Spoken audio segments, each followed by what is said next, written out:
Let's be honest about the corner of your room, the dusty guitar you haven't touched in months, the half-coded website on your laptop, the baking equipment in the Amazon box, and that sudden confusing urge you had last week to learn Jiu-Jitsu. When you look at the unfinished projects, you don't feel clutter, you feel shame.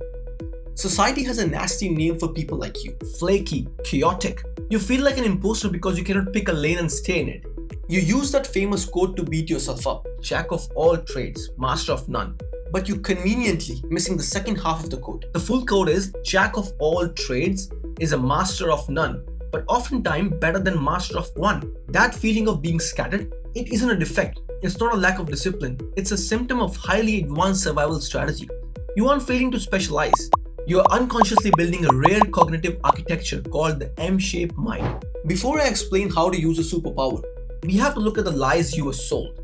For the last 100 years, the world was L-shaped game. The economy rewarded people who dug one hole 1 mile deep. We call this a kind learning environment. Think of it like golf. The rules of golf don't change. If you practice your swing for 10,000 hours, you win.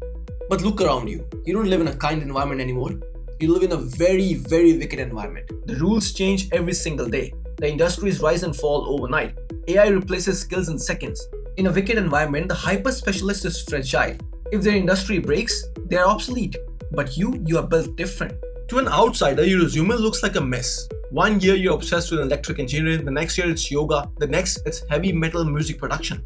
They call you unfocused, but I call you data collector. You're doing something psychology calls far transfer. Specialists use near transfer. They solve new problems using the same old tools they have been used for 20 years. But people like you take a concept from one completely unrelated fields and apply it to another. Think about a web developer. You used to be a farmer. On paper, those jobs have nothing in common, but the farmer understands organic systems, seasons, and growth cycles. When they write code, they don't just build softwares, they cultivate an ecosystem. A specialist coder can never see that perspective.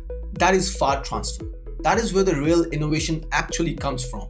Your value isn't in your depth. Your value is in your diversification, in your synthesis. Now, knowing this is a superpower feels good, but it doesn't solve your burnout. You feel behind in life because you see peers becoming seniors VPs, while you feel like you are constantly starting over at the bottom.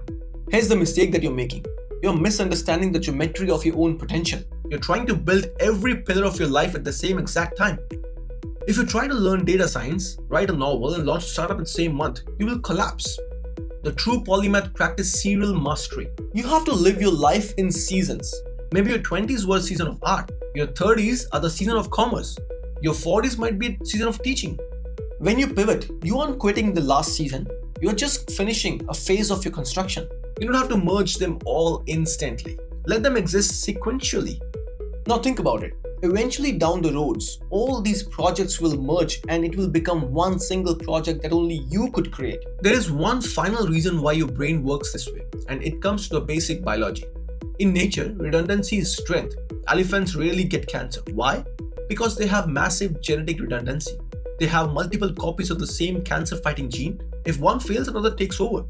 Your chaotic interests are your redundancies. If you're just a specialist accountant and an algorithm takes your job, you're terrified. But if you're an accountant who also fixes vehicles and speaks Spanish, you are unbreakable.